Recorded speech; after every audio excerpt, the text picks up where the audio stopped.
Thank you to MPP Steve Clark and his office for giving us the opportunity to be here today and to bring eating disorders to the forefront, as eating disorders are the most fatal of all mental illnesses. I am Wendy Preskow, the founder of the National Initiative for Eating Disorders. NIED is a not-for-profit coalition of families with loved ones suffering from eating disorders, healthcare professionals, and counselors. NIED's goals are to increase awareness and knowledge of eating disorders as treatable, biological, brain-based mental health illnesses and decrease the stigma and discrimination against sufferers. I have my 30-year-old daughter with me today.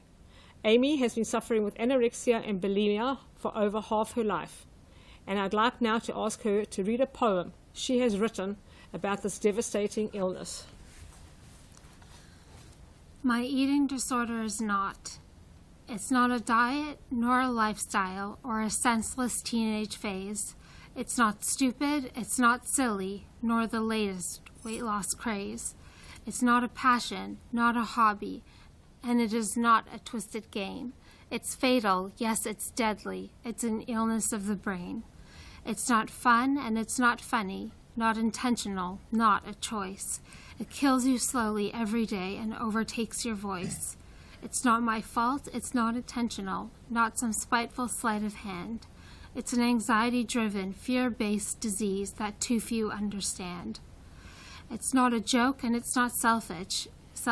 It is the furthest thing from vain. It's a drastic telltale of no self-esteem and unparalleled burning shame. It's not malicious nor dismissive, not distinct to middle-class white girls.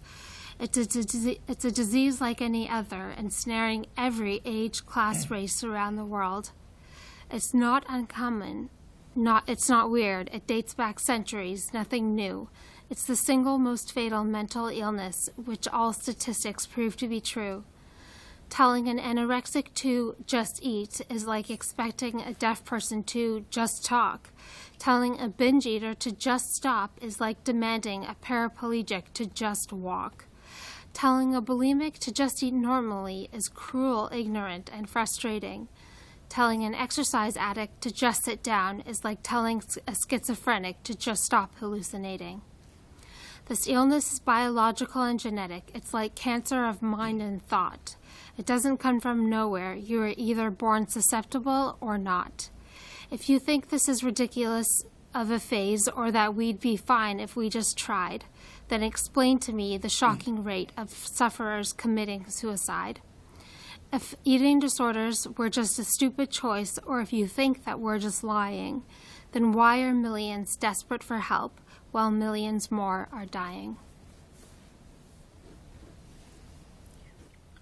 So my name's Dr. Blake Woodside. I'm a psychiatrist. I work at Toronto General Hospital, and I've been working in this field clinically and in terms of research for about 30 years right now. So it's a really great pleasure for me to have a chance to make a few remarks today. I'm very happy to support the work of NIED and other advocacy groups like NIED. It's very, very important that families and affected people stand up and talk about the situation so that changes can be made. So I'm going to focus on four things. I'm going to talk a little bit about the nature of the more serious eating disorders, anorexia and bulimia, a bit about the scope of the problem, a few comments about access to treatment, and then some thoughts about how we need to go forward. So first of all, in terms of anorexia and bulimia, these are serious medical illnesses. Anorexia nervosa is the most lethal psychiatric illness, killing approximately 15% of its victims. These are strongly heritable conditions. So anorexia nervosa is the most heritable psychiatric illness, and bulimia nervosa is as heritable as schizophrenia. And we're continuing to do work at Toronto General Hospital as part of a worldwide initiative to try and elucidate risk factor genes for anorexia nervosa. The risk factor genes are then activated by specific environmental events, and there's a wide range of these. One important environmental event is the development of a chronic dieting lifestyle, which is prevalent in our society because of our obsession with thinness. But that's the only role of culture. It predisposes people to diet, and that's an activating factor for risk factor genes. Once these illnesses are initiated, they take on a life of their own. This is not a choice. It's not a lifestyle decision. This is initiation of a serious medical illness. And once initiated, the conditions tend to go on for decades unless they're successfully treated. So in terms of the scope of the problem, there's approximately 200,000 Ontarians who have or will have anorexia nervosa at some point in their lifetime. About a quarter of them are men, 50,000 of them are men. These individuals are largely absent from our treatment system for a variety of reasons. It is possible that the rates of the conditions are increasing over time. There's some debate about that. Of those 200,000 individuals, between 20 and 30,000 individuals will die directly from the illness or from complications of their illness. And the risk of dying in a given year if you have anorexia nervosa is 12 times higher than if you're a woman of the same age who does not have anorexia nervosa. That's an enormous increase in risk of death. An additional 20 to 30,000 people will develop a chronic treatment-resistant form of the illness that will go on essentially indefinitely. There are enormous costs associated with eating disorders, and they include not only those incurred as a consequence of treatment, but also because lost productivity. Many of those affected are either not working at all or not working to their capacity, plus losses as family members take on a carer role for their ill relatives. There's no formal analysis done for Ontario, but these costs are certainly in the range of tens to hundreds of millions of dollars annually. And this, of course, does not take into account the emotional cost of those suffering and their carers over potentially decades of illness. So in terms of treatment, the first thing is that there are treatments available that are effective for many of those who are affected. And early access to expert, evidence-based treatment is the most effective approach. Treatment, especially for anorexia nervosa, is a highly complex matter and cannot be delivered by generalists, any more than a heart or a kidney transplant can be done by a general surgeon. And suggesting that generalist treatment is adequate is simply wrong, and also evidence of a discriminatory attitude towards people with eating disorders. We know that treatment close to home is the most effective. And we also know that outpatient treatment has been developed for many people with bulimia nervosa and also for adolescents with anorexia nervosa. However, access to treatment is a very, very significant problem. So the average wait time from referral from a general practitioner or a family doctor to admission to hospital for my patients is 4 to 6 months. And the average weight of these individuals is a body mass index of 14. So for a patient who is 5'4", a body mass index of 14 means they are weighing 80 pounds, and these people wait 4 to 6 months to enter intensive expert treatment. And the waiting list for the other two, there are only 3 such programs in Ontario, is similar, 4 to 6 months. Many families in desperation send their children to one of our parallel mental health systems. You know that we have a parallel mental health system in Ontario, and the first tier of that is the U.S. Sending a child to the U.S. usually comes at enormous cost, often in the range of $200,000 to $300,000, and very often the results are very disappointing. Outpatient treatment for adults with bulimia nervosa is available generally only through our second parallel private mental health system, that's psychologists and other professionals, who are not covered by OHIP. The posted Ontario Psychological Association rate for psychotherapy is $200 an hour. Many patients with anorexia or bulimia are unemployed or underemployed, and that really means that this treatment is simply not available. And there is only a handful of individuals who are covered by OHIP who are trained to deliver these treatments. Very few professionals are trained to do the specific family therapy for adolescents with anorexia nervosa. They're mostly non-physicians. If you can't access this treatment via one of the expert treatment programs, it again is essentially not accessible because of the cost. And remember that waiting 3 or 4 months to get into a treatment program for an adolescent is an eternity for an adolescent. That's a huge part of an adolescent's growth and development. There's a major problem with training. So I give lectures to our final year residents, people who spent 5 years training in psychiatry. I did one of these a month ago, and I asked how many people out of the group of 30 had had any formal exposure of any type to teaching around eating disorders, and 3 people put up their hands. So for the majority of our trainees, 90% of their training, their entire training in eating disorders in a 5-year residency is a single 2.5-hour seminar delivered as part of their examination prep. The majority of psychiatrists have never seen a case or worked with a case and are frankly unprepared to deal with these individuals. The situation with family medicine training is worse. Most family doctors have absolutely no training whatsoever in eating disorders, and most family doctors have actually never seen a case of an eating disorder. And this is equally true for other disciplines who are involved in the care of people with anorexia nervosa. So what needs to be done? The first thing is that there is an absolute shortage of treatment covered by OHIP for these conditions. This is not a matter of doing more with less. We've been doing that for 20 years now. We have worse access than any of the other G20 countries for people with eating disorders. It's not a matter of doing more with less. There's just an absolute inadequate amount of treatment available for these individuals. And investments need to be made both in the adolescent and the adult treatment systems. We need more access for intensive treatment that is close to home, especially for anorexia nervosa. At the present time, the only intensive services are located in central Toronto, Mississauga, and Ottawa. Eastern Ontario, the east part of the GTA, north of the GTA, southwestern Ontario, Niagara, have no access whatsoever to OHIP-covered services. So, millions and millions of people in Ontario have to travel long distances to access these services. Outpatient treatments also require investment. So, for example, in the City of Toronto and in the GTA, there is no OHIP-funded outpatient treatment for eating disorders. There's no clinic, there's no agency.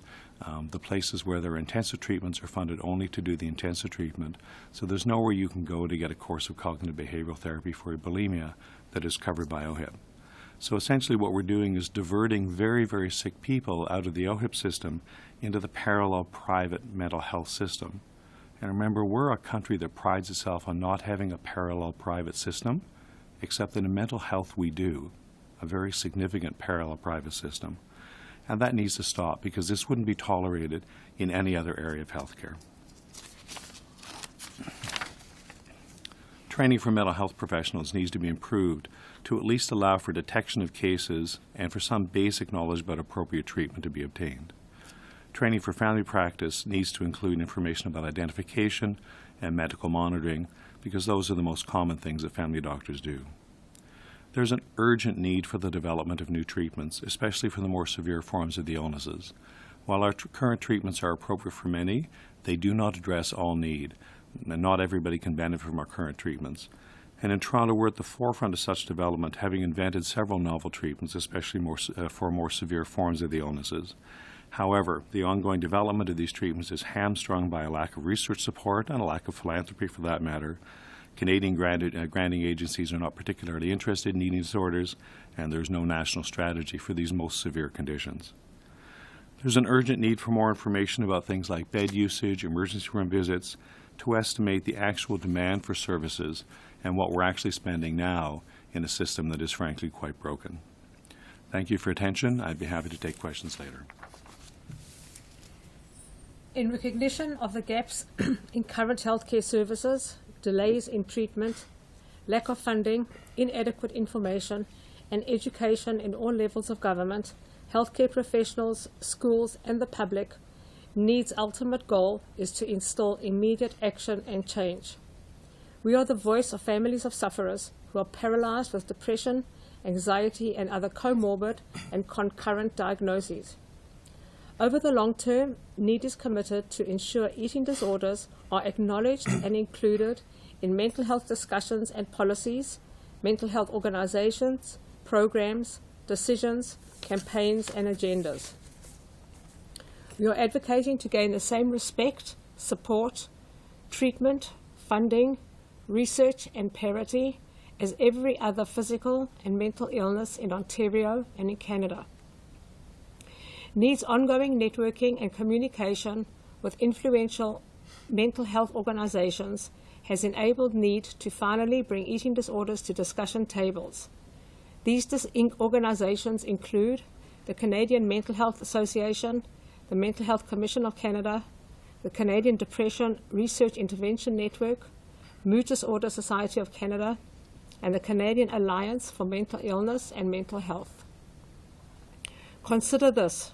Hundreds of thousands of Canadians are suffering and too many are dying needlessly. The costs to the Ontario healthcare system are astronomical, including emergency hospital visits that shouldn't have to happen. There are too many misappropriated funds.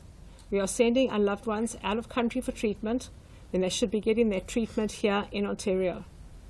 Medical students are only getting 3 hours of eating disorders training during their 5-year training curriculum, and therefore misdiagnoses happen daily.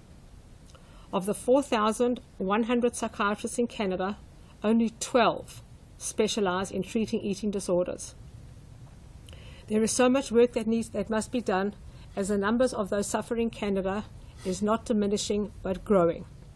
We have 5-year-old boys diagnosed with eating disorders at the Hospital for Sick Children in Toronto, 60-year-old women who have been suffering for over 30 years, and so many female and male young adults and adults in between. NIED initiated a report on eating disorders that was completed by the Federal Standing Committee on the Status of Women, Eating Disorders Amongst Girls and Women. The study examined this deadly mental illness, the factors contributing to eating disorders, and the obstacles in addressing them and seeking treatment.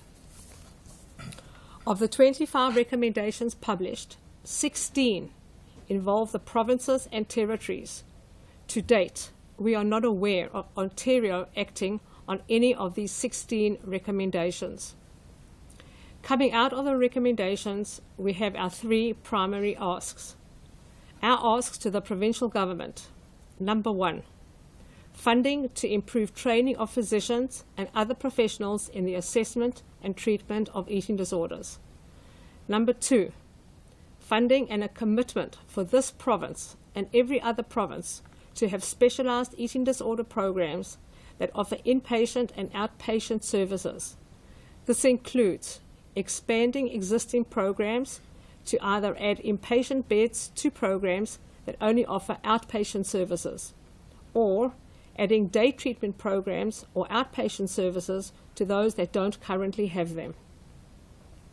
And number 3, funding for a residential treatment program for adults with severe or chronic eating disorders, using funds that are currently being spent in the United States for such services here in Ontario. Thank you for your time and attention, and we are open to any questions. Thank you.